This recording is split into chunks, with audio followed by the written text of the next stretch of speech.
Hi there. So I'm going to be doing another history book review this evening, and this one, which is called A Warrior Dynasty, The Rise and Fall of Sweden as a Military Superpower from 1611 to 1721.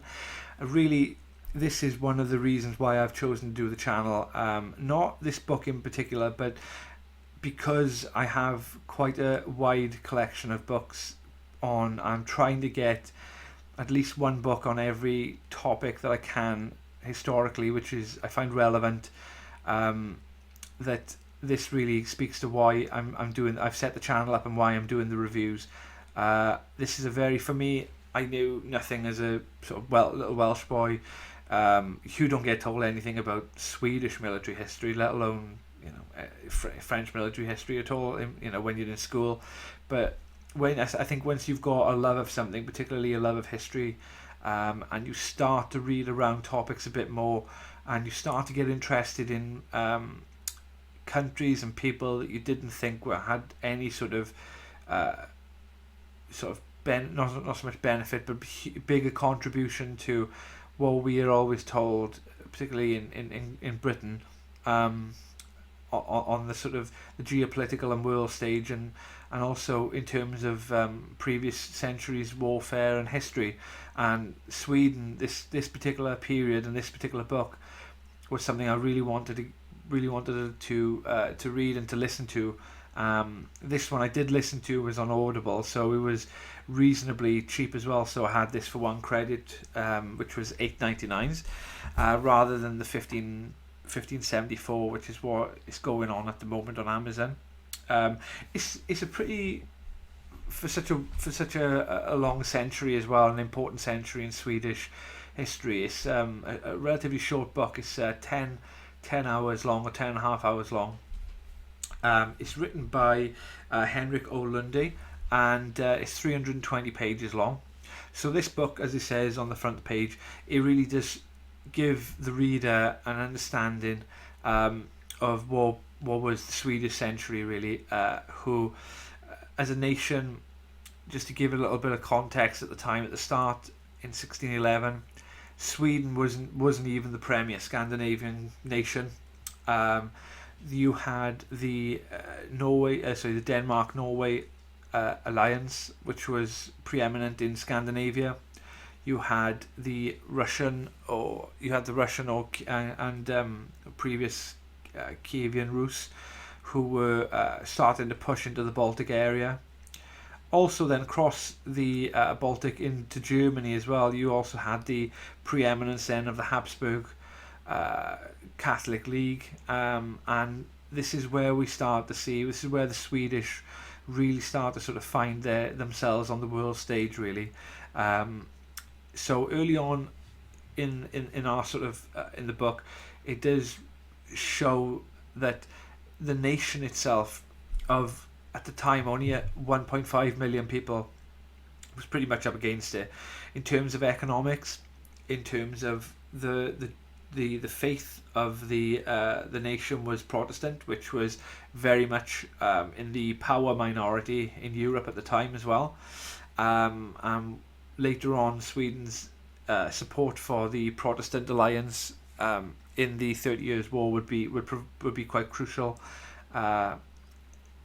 both for Sweden as a nation, but then also in terms of to roll back the sort of crushing early defeats of the Protestants by the Catholic League, by the Habsburgs in Bohemia. But with regards to Sweden as a nation itself, 1.5 million people to draw upon. You look at where they are in the world, in Scandinavia, in terms of resources, they are very much up against it, depleted. They weren't historically one of the sort of more preeminent nations in Europe, such as France, Austria, England, or even you have other areas as well. Even in Spain at the time as well. This is right at the zenith of the Spanish Empire, and just after Elizabeth I had died in England as well. So this is a really important time, and it does then show with Sweden's involvement in the 30-year war, what a small nation can do, and also what the impact on a nation by fantastic military leadership, by fantastic management of the state, and really good military innovations can do to push forward the nation and really made the Swedish century effectively. So this book, you do get introduced to a couple of brilliant characters. One, my favourite, would be Gustav Adolf, who was the king of Sweden from 1611 until his death at the Battle of Lutzen in the 30 Years' War. So as king, he really sort of galvanized the people and also not only galvanized the people, he was able, after initially inheriting a real torrid state of affairs, really, when he became king. You had an ongoing war with Poland, a war with Russia, a war with Denmark, Norway, and also then pretty much on the doorstep, and which was right around the corner, was the 30 Years' War was gathering steam, and the interjection of the Swedes on behalf of the Protestants would provide crucial. His exploits in Germany, in particular, in taking Pomerania, which is just across the sea from Sweden, over the Baltic, and really transforming the Swedish state from being sort of an also-ran into a first-rate military power, European power, turning the Baltic effectively into a Swedish lake as well was very key. Particularly as they had, Sweden itself, the nation was expanded, as well as then expanding into the Baltic with areas in such areas as Estonia and Finland, and like I said, in Pomerania, which is just over the Baltic in northern Germany as well. So some of the things that I took away from the book, which I found very interesting, were some of the military innovations that he made. And I've always wondered, when you look at, say, historical films, and particularly in the 17th century and 18th century, when everyone is lined up in linear formation with muskets, how did that come about? Because you look at everything from the Elizabethan era, from the Tudor era, arquebuses and muskets were pretty much a sideshow weapon, a bit of a show-off weapon, or something which wasn't to be relied upon seriously on the battlefield.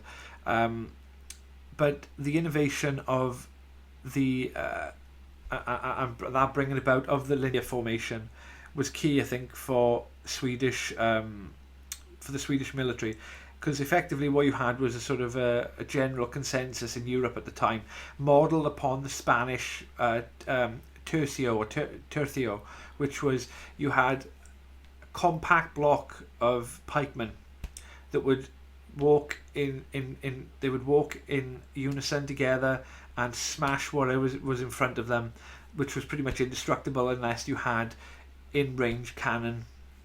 And on the sides of those then of those tercios would be rotating, say, arquebuses or muskets or musketeers, but they were not the main sort of the main killing force of the army, the main driver of the army. It would be, however, in the Swedish model, as opposed to, say, having musket men very compact, but say 3 or 4 deep, as it would be alongside the tercio or alongside the pikemen in Europe, the Swedes actually, were confident with the musketeers and with their handheld gunpowder weapons. They spread the line. This is where we then get a more sort of adopted fashion of the linear formation. So shoulder to shoulder, each infantry or musketeer firing either 1 or 2 volleys in unison as well then, but the line themselves, instead of being, say, 3, 4, 5 or even 6 people, 6 muskets deep, they would then be shortened and the line would be lengthened. And then you'd have cavalry. Then this is where the adoption of the cavalry coming in to guard on the wings of the musket men as well. I think at the time they still did sort of incorporate some pikemen as well within the army, but I think, with this innovation, particularly through the Swedes, that they really across Europe, once that was being sort of noticed initially by their successes in Germany and Austria, and across other nations in Poland and Hungary, then that then was beginning, like Napoleon with his corps formation.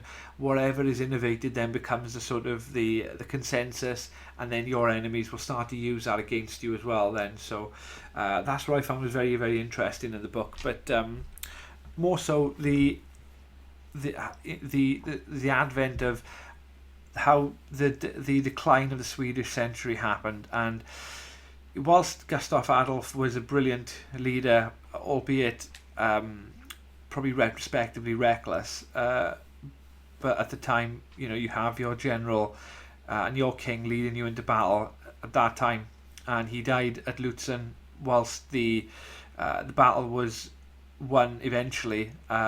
He did fall in that battle in the 30 Years' War. Later on, you have the King Karl, and Karl builds upon, was a fantastic military leader, fantastic king, builds upon the successes of Gustav Adolf in the 1630s and later on. But again, with like the British Empire, like any empire, if you start to get a sort of momentum and you overextend your reach, you are not able to sort of cohesively occupy people effectively, or you are met with stiffer resistance. Your enemies are developing the innovations in which you probably pioneered, in which the Swedes did, and those then are used against you.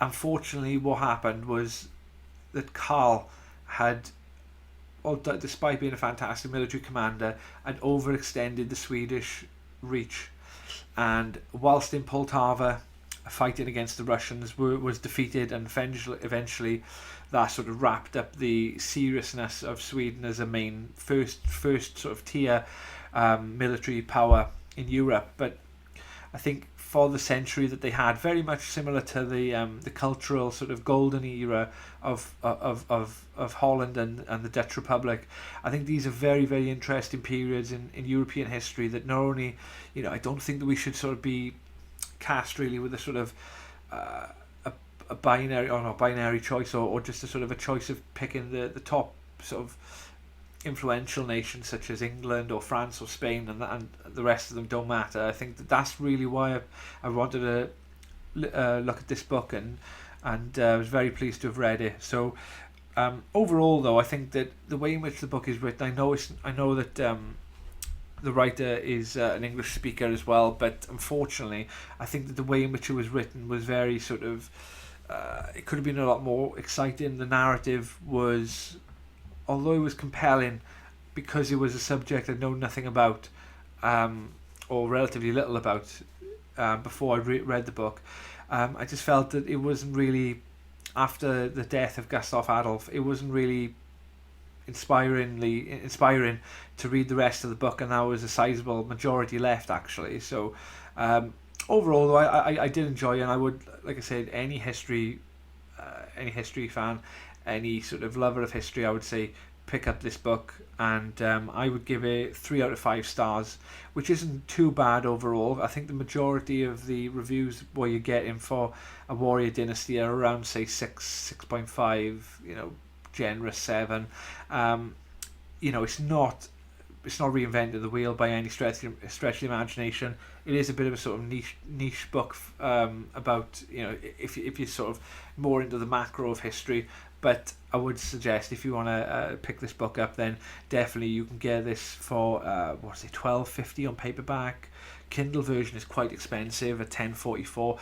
I would suggest getting this book on Audible and listen to it when you're motivated, and listen to it intently if you've never read around this topic before.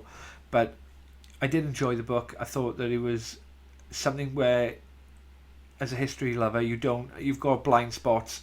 certain eras and certain nations, and also figures where you've heard of them peripherally. Certain people, the generals involved, like Wallenstein from Austria, and you see, they're very important to very important people in the context of history to these nations. But unfortunately, we're not taught anything like this in Britain at all. So I would say, for the history lover, pick it up and get this book. So that's my review for A Warrior Dynasty. 3 out of 5. If you can like the video and subscribe to the channel, I very much appreciate it. And give me a comment to let me know what you thought of the book, and I will get some